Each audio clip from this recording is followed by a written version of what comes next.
इंसान इस जमीन पर कदम रखते ही इस दुनिया को समझने, इसकी बनावट, निज़ाम और राजों को जानने की जुस्तजू में लग गया और उसने कायनात में ऐसी निशानियां देखी जिसने उसे सोचने पर मजबूर कर दिया कि ये दुनिया बिना किसी खालिक के नहीं चल रही और न ही इतना पेचीदा निज़ाम बिना किसी खालिक के कंट्रोल के चल सकता है। इस सवाल का जवाब अल्लाह ने अपने पैगंबरों पर नाजिल करदा आसमानी किताबों में दिया। लिहाजा जब कुरैश मक्का हजरत मोहम्मद सल्लल्लाहु अलैहि वसल्लम से कोई मोजज़ा दिखाने को कहा करते तो हुज़ूर पाक सल्लल्लाहु अलैहि वसल्लम उन्हें यही जवाब देते कि यह कुरान ही आपका सबसे बड़ा मोजज़ा है, क्योंकि यह किताब न सिर्फ उस जमाने के वाक़ियात और हालात और तमाम मसाइल के लिए नूर व हिदायत थी, बल्कि आने वाले ज़माने के लिए भी मशाले राह है, जिसमें फल्कियात, नबातियात, फिरपूजनियात, मबादल तिबियात, अर्जियात और रियाजियात की बेशुमार बातें और हैरत अंगेज राज मौजूद है, जिसे आज की जदीद साइंस दरियाफ्त कर रही है और हैरत से इस मुकद्दस किताब की तरफ देख रही है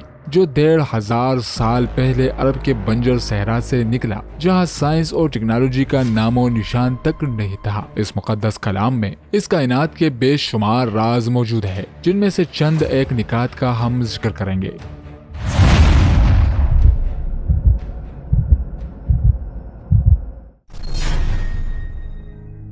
लोहा जमीन पर मुख्तलिफ शक्ल में पाया जाता है, मगर ये जमीन का मादा नहीं बल्कि ये आसमान से इस दुनिया में आया है। साइंस के इस नई तहकीक के मुताबिक लाखों करोड़ों साल पहले कुछ सितारे धमाके से फटे और जमीन पर गिरने वाले मेटेरोइड से लोहा ही जमीन पर आया, जिसका जिक्र कुरान मजीद में कुछ यूं है। और हमने लोहे को जबरदस्त ताकत देकर उतारा ताकि इंसान इसका फायदा उठा सके।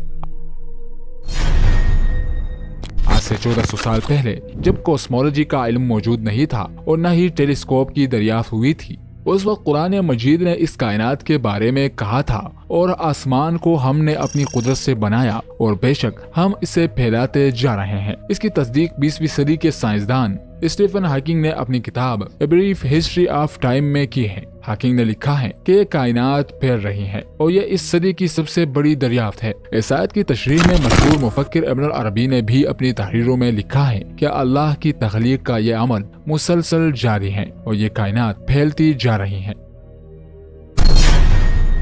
नबी सल्लल्लाहु अलैहि वसल्लम पर अबू जहल के मुतालिक एक आयत नाजिल हुई। यकीनन अगर ये बाज न रहा तो हम इसकी पेशानी के बाल पकड़कर घसीटेंगे, ऐसी पेशानी जो झूठी खताकार है। ये आयत इसलिए नाजिल हुई थी क्योंकि अबू जहल बहुत झूठ बोला करता था। इस आयत में दिमाग के सामने वाले हिस्से को झूठा कहा गया है। आज जदीद साइंस हमें बताती है कि दिमाग का प्री फ्रंटल एरिया यानी सामने वाला हिस्सा ही सच और झूठ बोलने का जिम्मेदार होता है। क्यों कुरान मजीद ने पेशानी की तरफ इशारा करके इसी साइंसी हक़ाइक़ को साफ कर दिया।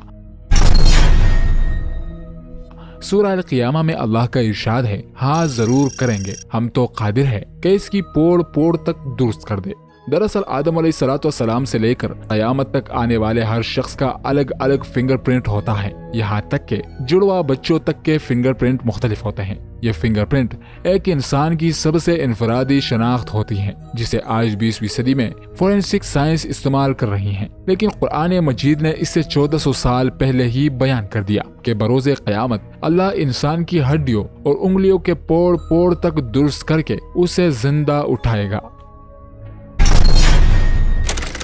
कुछ साल कबल यूनिवर्सिटी ऑफ लोजन के एक रिसर्च में बताया गया कि चींटी दूसरे कीड़े मकोड़ों के मुकाबले काफी समझदार और मुहर्रिक होती हैं, क्योंकि वो आपस में ही बातें करती हैं। दरअसल ये चींटियां अपने मुंह से एक फ्लूइड निकालकर दूसरी चींटी के मुंह में रख देती हैं और वो इस पैगाम को डिकोड करके समझ लेती हैं। कुरान मजीद में सुलेमान अलैहिस्सलाम के वाक़ये के ज़मन में कहा गया है कि एक चींटी ने कहा, ए चींटियों अपने बिलों में घुस जाओ, कहीं ऐसा न हो कि सुलेमान और उसका लश्कर तुम्हें कुचल डाले और उन्हें खबर भी न हो। बरसों कबल मुल्हिदीन कुरान पाक के इस वाक़ये को महज किस्सा और अफसाना करार देते रहें और मजाक बनाते रहें कि चींटियां कैसे बात कर सकती है, जिसे आज जदीद साइंस ने अपनी तहकीक से साबित कर दिया है।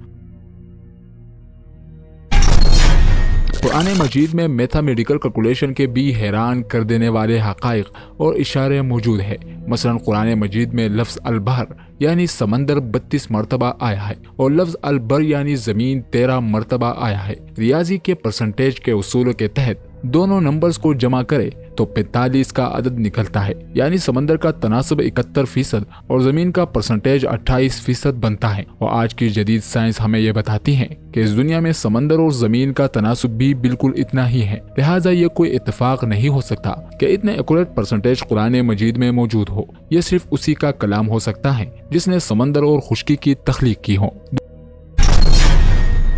دنیا کا ہر جاندار خلیوں سے بنا ایک مخلوطی مخلوق ہے، اور خلیوں سیل سے ہی تمام جاندار کی تخلیق ہوتی ہے۔ ان خلیوں کا مرکزی کردار کروموزوم ہوتا ہے جس سے ڈی این اے بنتا ہے۔ دراصل دنیا کے ہر جاندار کے اندر مخصوص تعداد میں کروموزوم پائے جاتے ہیں۔ ان کروموزومز میں اس جاندار کے تمام موثی خصوصیات پائی جاتی ہیں جو وہ اپنے آباء و اجداد سے حاصل کرتا ہے، اور جس میں اس کے بناوٹ، شکل و صورت اور اعداد و اطوار سب کچھ موجود ہوتی ہیں۔ انسان کی خلیوں کے اندر 46 کروموزومز پائے جاتے ہیں، گھوڑوں کے اندر 64، بلی کے اندر 38، جبکہ بکریوں میں 60 کروموزومز موجود ہوتے ہیں، اور اسی طرح ہر جانور اور پیڑ پودوں کا اپنا الگ الگ کروموزوم نمبر ہوتا ہے۔ واضح رہے کہ کروموسومز کی دریافت پروفیسر والٹر فلم نے سال 1882 میں کی تھی، جبکہ انسانی کروموزومز کی دریافت سال 1956 میں ہوئی۔ اب اگر ہم قرآن مجید میں سورہ الزلزلہ میں غور کریں، اس آیت میں موجود لفظ انسان سے پہلے 46 حروف آتے ہیں۔ یہ حیرانی کی بات ہے کہ انسانی جسم میں بھی 46 کروموزومز پائے جاتے ہیں۔ اسی طرح سورہ البقرہ میں لفظ بندر سے پہلے 48 حرف آتے ہیں، اور بندر کے جسم میں بھی 48 کروموزومز ہوتے ہیں۔ اسی طرح سورہ نمل کے اندر لفظ شہد کی مکھی سے پہلے 16 حروف آتے ہیں،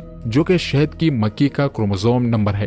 سورہ عمران میں لفظ گھوڑا سے پہلے 64 حروف آتے ہیں، گھوڑوں کے خلیوں میں بھی تعداد اتنی ہی ہے۔ اور اسی طرح سورہ کاف میں لفظ اونٹ سے پہلے 74 حروف آتے ہیں، جو اونٹ کا کروموزوم نمبر ہے۔ قرآن مجید میں بے شمار سائنٹیفک فیکٹس کے علاوہ بہت ساری پیشنگوئیاں یعنی فیوچر پریڈکشن بھی موجود ہے، جن میں بہت سی پیشنگوئیاں وقوع پذیر ہو چکی ہیں اور کچھ ہونا ابھی باقی ہے۔ جس وقت نبی کریم صلی اللہ علیہ وسلم مکہ میں تشریف فرما تھے، اس وقت دنیا کے دو عظیم طاقتیں یعنی روم اور فارس کے درمیان شدید جنگ برپا تھی۔ جنگ میں مسلسل پرشین امپائر کی فوج رومن امپائر کو شکست دے رہی تھی۔ مشرکین مکہ فارس کی فتح سے بہت خوش تھے، کیونکہ فارسی بھی آگ کی پوجا کیا کرتے تھے اور وہ بھی مشرک تھے۔ لہٰذا اس دوران سورہ روم کی آیت نازل ہوئی، روم والے قریب ترین زمین میں مغلوب ہوں گے، مگر وہ اس شکست کے بعد چند ہی سالوں میں غالب آ جائیں گے۔ عربوں کے لیے یہ پیشنگوئی بالکل ناقابل یقین تھی، کیونکہ رومی مسلسل شکست پر شکست کھا رہے تھے، لیکن چند ہی عرصے بعد قیصر روم قسطنطنیہ سے باہر نکلا اور اس کی فوجوں نے فارسیوں پر پے در پے حملے کیے، جس سے فارسیوں کو شکست ہوئی اور رومی غالب آ گئے۔ رومیوں کے متعلق یہ عالمی پیشنگوئی کوئی معمولی بات نہیں تھی، بلکہ یہ قرآن کریم کا ایک حیرت انگیز معجزہ تھا، جس نے قریش مکہ کو بالکل حیران کر دیا تھا۔ 9 ہجری میں جب رسول اللہ صلی اللہ علیہ وسلم کی قیادت میں مسلمانوں نے مکہ کو فتح کیا، تو فتح مکہ کے دن نبی پر یہ آیت نازل ہوئی، بے شک اللہ مسلمانوں سے راضی ہو گیا ہے اور انہیں جلد ہی فتح نصیب ہوئی، اور اب مزید بہت سی نعمتیں بھی دیں گے جنہیں وہ لیں گے۔ اللہ نے ان آیات میں مسلمانوں کو فتح مکہ کے بعد کئی جنگوں میں فتح کی خوشنودی دی ہے۔ تاریخ گواہ ہے کہ پھر مسلمانوں نے خیبر، حنین، تبوک اور خلفاء کے دور میں بے شمار علاقے فتح کیے اور مسلمانوں کو مال غنیمت حاصل ہوئی۔ دنیا میں کوئی ایسی کتاب نہیں ہے جس کے ہر ورق، ہر آیت، ہر جملے میں اتنے راز چھپے ہوں۔ آج سے 1400 سال پہلے کسی انسان کے لیے ایسا کتاب لکھنا ناممکن تھا۔ یہ سب وہی بتا سکتا ہے جس نے یہ سب بنایا ہو، جو اس کائنات اور تمام مخلوق کا خالق ہو۔ قرآن مجید کے اور کتنے راز اور پیشنگوئیاں مستقبل میں سامنے آئیں گی، یہ تو وقت ہی بتائے گا۔